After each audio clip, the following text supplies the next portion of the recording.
Again, Terry McCormick and Roger Roth and Reed Ribble. So let's get started with our questions. Terry, if we could go to you first. This is a 97. How did the economic meltdown occur? And more importantly, what can and should the government do to decrease the chances it will occur again?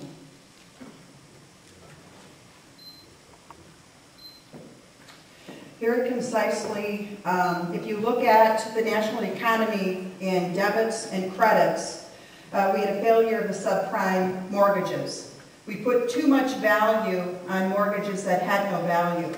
And when you have your checkbook with debits and credits, when you move a tremendous amount of money, $1 trillion, into the debit or the debt column, you have to fill it up with something.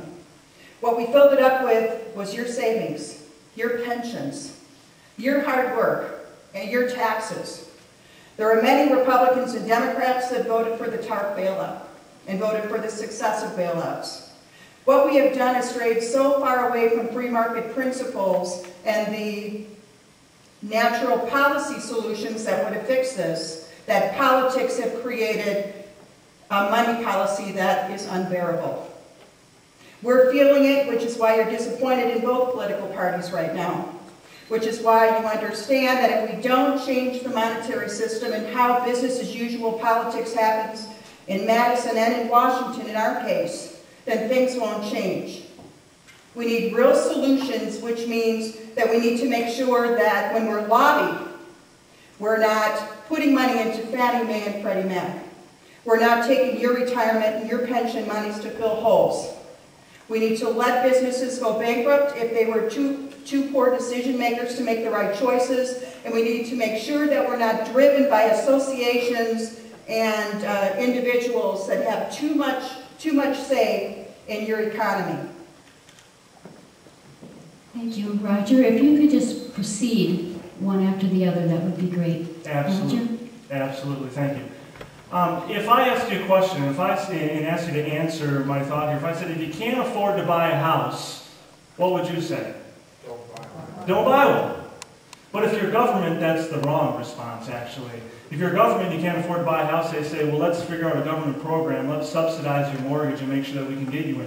What we had happen was we had people involved in mortgages that they could not support, and when the economy turned, when their mortgage ballooned, they found themselves head over heel. And all of those companies that invested in mortgage-backed securities were in for a rude awakening. If we want to prevent this from happening again, we don't pass the reform bill that they passed out in Washington, which does nothing more than to expand the safety net for the biggest investment banks on Wall Street. So that the next time this happens, government's going to be there to bail them out. What we have to do is to get back to more market-based principles. If we want to turn the economy around, it can, our economy moves on credit and the access to credit, people's confidence. We've got to extend the Bush tax cuts.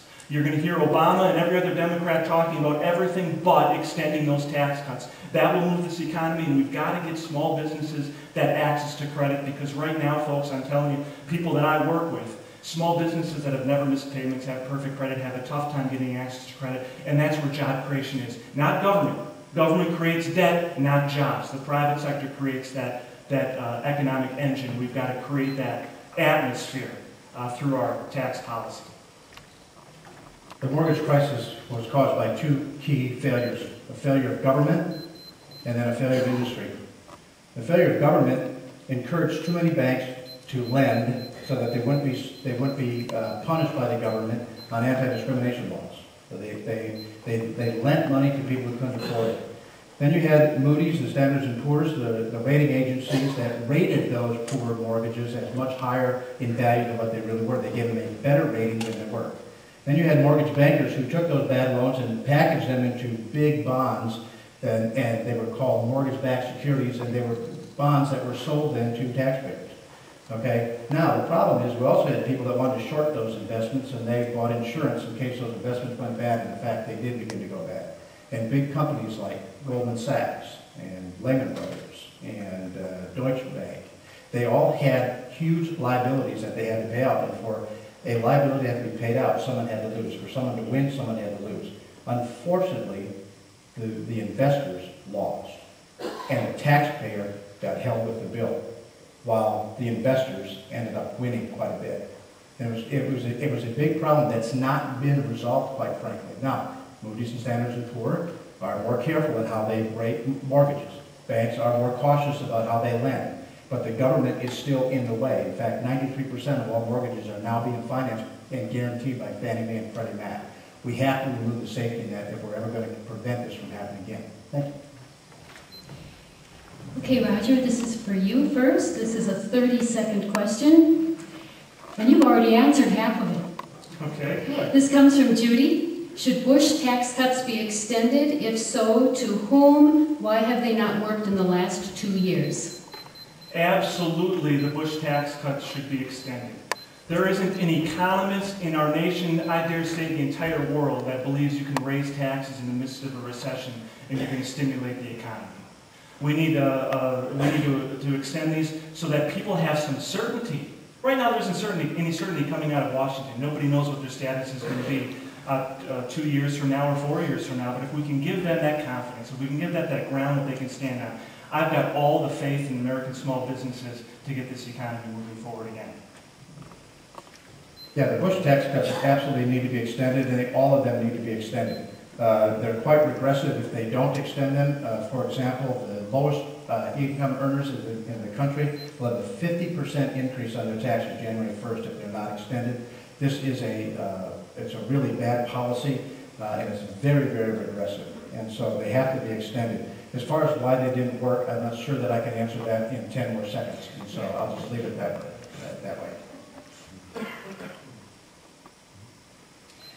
I would also support the tax cuts. JFK and Ronald Reagan had it right. The more money that you have in your pocket, the more money that you can invest as you see fit. When the government taxes, it builds bureaucracies and those 1,100 agencies that tell you what to do, and then we put czars in front of them in order to broaden the bureaucracy. The reason that they failed is because we stepped away from free market principles and we used political solutions. Unfortunately, am I out of my 2 minutes? Okay. 30-second question. Okay. Bree, this is you first. This is a 90-second question. How will you deflect Democrat charges that have been made against Republican House and Senate candidates across the country that you will privatize and or make deep cuts in Social Security? Well, I've never said that I would privatize Social Security.